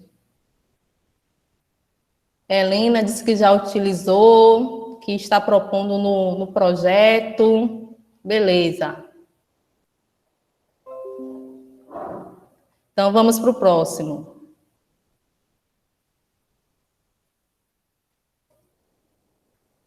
Temos também a Wiki, que são os textos colaborativos, né? Aí Rodrigues nos diz que a Wiki permite aos estudantes uma interação colaborativa numa página da web, de modo que possam construir coletivamente um determinado conteúdo. Então, a Wiki, ela permite que o professor solicite do aluno um texto colaborativo. E qual é a vantagem que eu vejo na Wiki? É que o professor ele pode visualizar as diferentes versões desse documento e também identificar as contribuições de cada estudante no texto. Então, essa é uma vantagem aí dessa ferramenta. E você também pode comentar, né, dar um feedback ao aluno a partir desse próprio recurso. Então, eu fiz aqui um exemplo, né? Aí o professor pode pedir para o aluno elaborar um texto síntese, um texto reflexivo, com até três laudas sobre o tema X. Aí é importante, gente, quando a gente solicitar uma atividade avaliativa, né, seja ela diagnóstica, formativa ou somativa, para o aluno nesse ambiente, a gente sempre está detalhando essa atividade, né, orientando, trazendo orientações do que a gente espera que o aluno faça, trazendo os critérios de avaliação, colocando o prazo e, se for para a nota, colocar o valor, a pontuação. Aí eu coloquei aqui alguns exemplos de critérios de avaliação, né? Ortografia, fundamentação teórica, adequação à BNT, coerência e coesão textual. Esse aqui foi um exemplo que eu coloquei, mas aí vocês vão criar os critérios, né, de vocês. Mas é importante estar deixando isso claro para o aluno, né, já que nós vamos estar distantes fisicamente, né? Então, quanto mais claro a gente deixar a informação, o que a gente espera do aluno, melhor, né, a gente pode ter um resultado melhor. Alguém quer falar? Eu. Durante o suporte aos colegas essa semana, a pergunta que mais entrou em voga por conta da nota emitida pela Direm é com relação ao quadro de notas, né? Nesse momento, a gente optou, enquanto está acontecendo os ajustes por conta dos professores, de ocultar para os alunos, ou pelo menos para os que ainda estão fazendo a aplicação da construção das suas avaliações nas salas, ocultar para o aluno esse relatório de notas. Porque o que acontece? Existem algumas AEMP que tem uma equipe interdisciplinar grande e que alguns professores podem estar propondo mais de uma atividade e a gente acaba tendo um resultado que seja muito diferente do que está na proposta de... como é que se chama? Na normativa. Na resolução. A resolução. Aí eu queria que você falasse um pouquinho sobre isso, já que você falou nessa questão dos critérios de avaliação para a composição das notas. Certo. Então, como o aluno ele vai poder aproveitar aí essas AEMPs, né, na sua maioria. Então, o professor vai ter que estabelecer notas. Então, eu recomendo que o professor não diga só a nota, qual vai ser a nota daquele estudante, né? Já que a gente quer trabalhar nessa perspectiva aí de uma avaliação formativa, né? Emancipatória, mas que ele também deixe claro para os alunos quais são os critérios, né, de avaliação, até para o aluno ele perceber, assim, o que o professor está esperando dele a partir daquela atividade, né? E aí, vários teóricos falam que isso, você atribuir uma rúbrica ou um critério, alguns chamam de critérios, outros de rúbrica, a gente consegue alcançar um melhor resultado com esses estudantes, né? Lembrando que a organização didática e as normas acadêmicas, elas estabelecem essa questão do registro da nota do estudante, né? Que vai de 0 a 10. Então, o desempenho do estudante ele tem que ser registrado no valor de 0 a 10. Sendo que para o curso técnico, a média para aprovação é 6 e para os cursos aí de nível superior, a média é 7, né? E tem a questão também da RECPA, para o aluno que não atingiu a média, e no exame final também para o aluno que não atingiu a média durante o semestre aí no nível superior, certo? Então, vai ser necessário esse registro da nota, mas não a nota pela nota, né, gente? Elaine aí já dialogou com a gente, né, sobre essa questão formativa, da gente interpretar esses dados para intervir na realidade, para reorientar o nosso trabalho, o trabalho aí de vocês docentes, para criar outras estratégias, para reorientar o aluno, sempre buscando o aprendizado do aluno, mas é necessário ainda essa atribuição da nota. Pode fazer uma pergunta, Helena. Boa tarde. Eu até falei com o João essa semana, disse, eita, João, você complicou minha vida. Porque, na verdade, o que acontece é o seguinte, no nosso projeto, temos três disciplinas. Tem atividades que a gente vai fazer em conjunto e tem atividades que cada professor propõe dentro da sua disciplina. E cada um pensou um valor de uma nota para o aluno aproveitar durante o ano letivo de 2020, né? Aí, quando vocês disseram, a nota tem que ser de 0 a 10, ferrou com tudo, porque cada um tinha uma nota diferente. Para mim, valia 6, para outro professor vale 5, outro professor vale 6. E aí, você falando agora dessa questão dele ser aprovado ou não ser aprovado, eu queria ver se a gente tem a possibilidade de só informar que o aluno foi aprovado ou não, e cada professor colocar no seu swap quando aparecer, quando for disponível. Eu, por exemplo, no meu é para a quarta unidade. Quando minha quarta unidade estiver disponível lá para botar a nota, eu colocar a nota que ele teve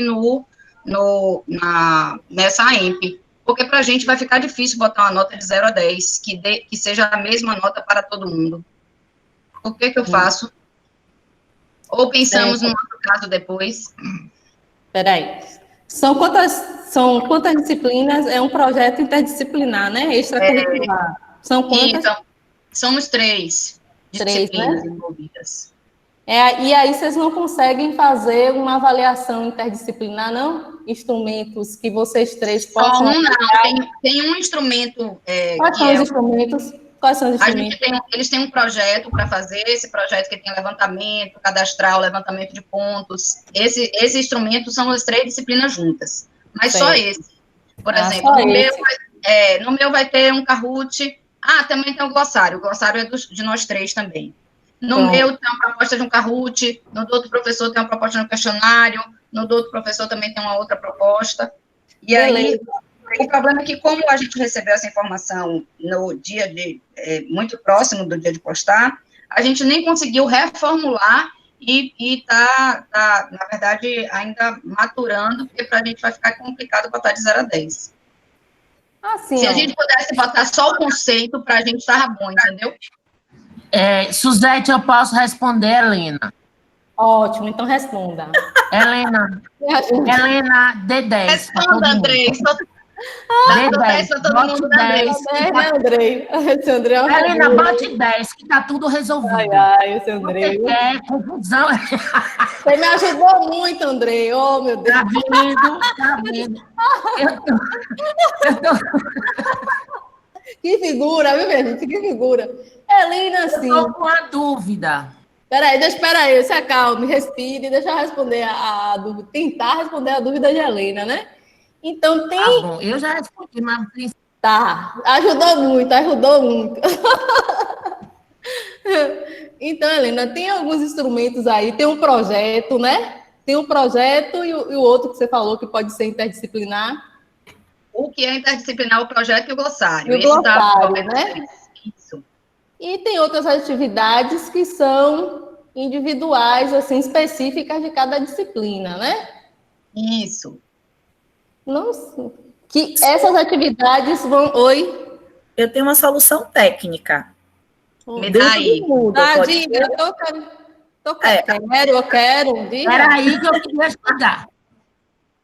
A solução técnica seria o seguinte: ocultar o relatório de notas para o estudante, para que assim o estudante, por exemplo, ele vai lá no relatório de notas e está assim, 10. Então, por exemplo, ele não atingiu 10 em tal disciplina que faz parte do projeto.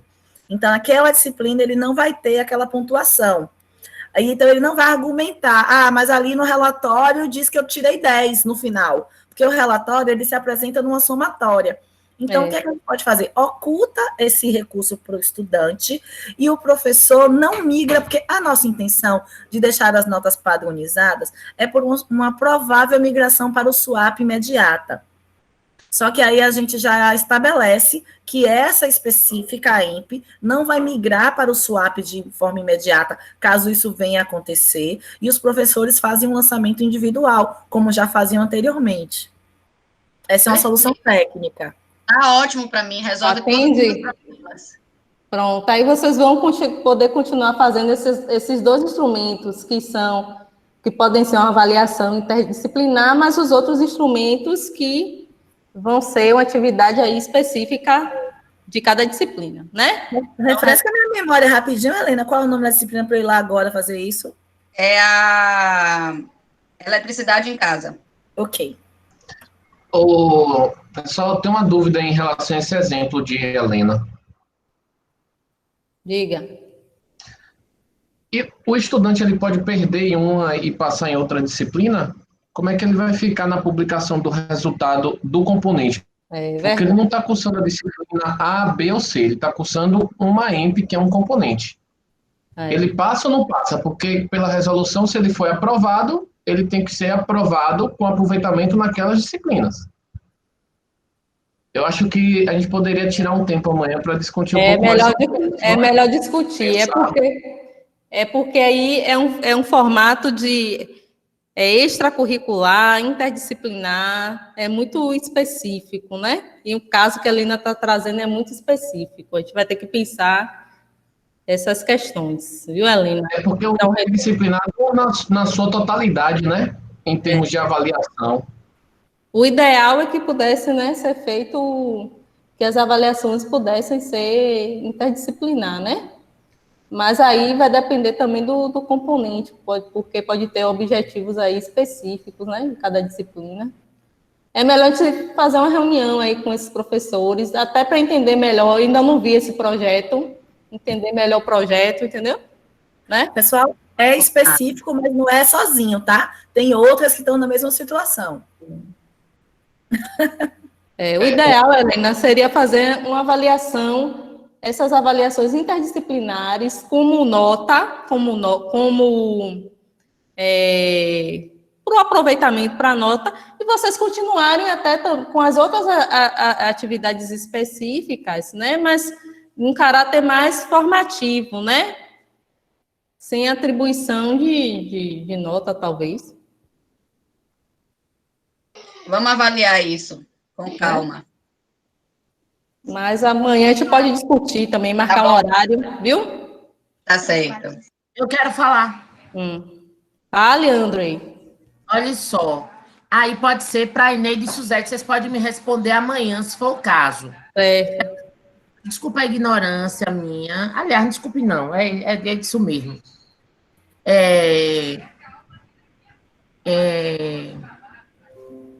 A atividade, pelo que eu entendi, quando a gente passar uma atividade, aí o sistema já vai botar a nota no quadro de notas, no Moodle, não é isso?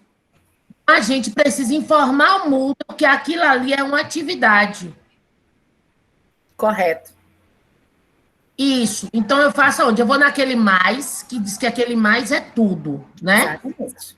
Então, eu vou naquele mais e procuro atividade.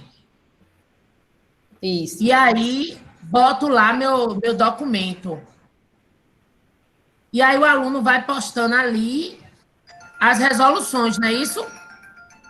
Ah, você está falando do tarefa, né? Do recurso tarefa. Ah, na tarefa, não é isso? Por exemplo, você vai pedir uma lista de exercícios. Não é isso? Aí você vai colocar ali a lista, vai postar lá a lista, e ele vai enviar para você.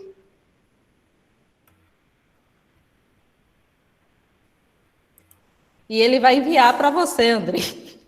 André, seu telefone. Fala, Sete, eu tô te ouvindo.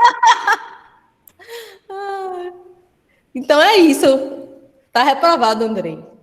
Menina, é meu amor me ligando, me liga toda hora, um sufoco. Diga que você está trabalhando. Sim, mas você entendeu? Entendi. Eu vou falar em tarefas.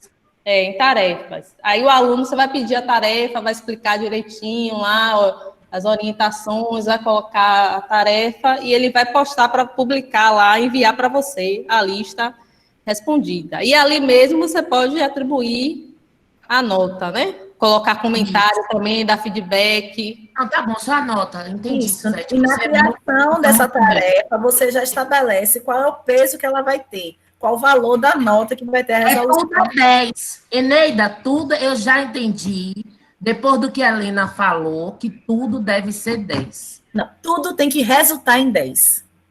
Isso. De 0 a 10. Ah, tá. Aí, tá vendo? Já surgiu outra dúvida. Então, se eu fizer 4 avaliações, cada uma tem que valer 2,5, para no final resultar 10. Isso aí, né, Nida? E do sistema, dá para fazer isso, assim, né? Isso. Tô indo lá agora para o olho na sua EMP, viu, seu André? Muito obrigada. Eu já botei meu plano, já botei a aula da semana. Eu vou viver... Cada semana eu faço... Cada semana anterior eu preparo a aula. Dá muito trabalho digitar. Eu quero que volte presencial. Esse negócio de remoto dá trabalho, né, André? Poxa, deixa eu pegar essa palavra para dar um recado para quem ainda está aqui, rapidinho. Seguinte, pessoal, quando vocês forem criar a lista de presença no Moodle, lembra que eu comentei com vocês que tem a opção lá de colocar nenhuma nota? Como a presença não está sendo um critério avaliativo, por favor, retirem o peso de nota, porque senão ela gera uma aplicação de nota no relatório, ok?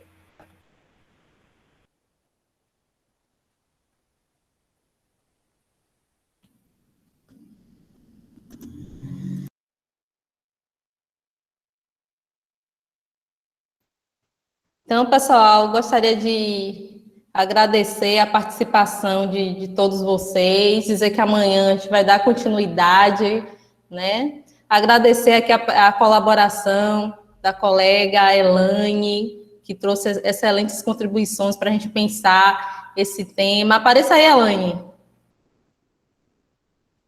Quer dar alguma palavra final? E vamos tirar uma foto também, né? Agradecer também pelo convite, pela acolhida, pela oportunidade de poder dialogar, de poder conversar, e porque cada vez que nós conversamos, acho que é uma forma também de irmos organizando as nossas ideias, pensando, tendo insights, então acho que é processo de aprendizagem mesmo. E fico à disposição aí para outra oportunidade, outras questões que a gente pode fazer essas parcerias. Suzete esteve comigo no mês de agosto, num webinário no grupo de pesquisa lá do IFAO, discutindo também sobre avaliação, mas pegando um pouquinho o contexto dos estudantes com necessidades educacionais específicas, e fico aí à disposição para a gente colaborar, contribuir. Ô, Rosângela! E é isso. Tudo bem? Tudo jóia.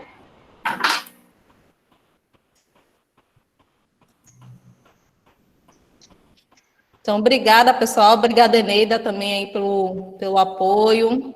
Vamos às fotos. Por favor, vamos às fotos. Esse registro bonito. Cadê o Lopo, nosso oficial, nosso fotógrafo oficial? Onde ele está? Deixa eu colocar todo mundo aqui em mosaico. Só gente linda. Esse nosso campus é sucesso. Vamos. Gostei muito aí da apresentação. Um abraço. Lopo, cadê você? Está ali. Vamos lá? Você conduz nossa foto? O meu não está em mosaico, não. Coloca, vai lá. Como que bota em mosaico? Ao lado de apresentar agora, e a parte da expansão, a terceira opção, você tem que alterar layout. Lá você vai colocar mosaico. Certo. Aí você pode colocar até 49 pessoas na tela. Show de bola. Já bateu?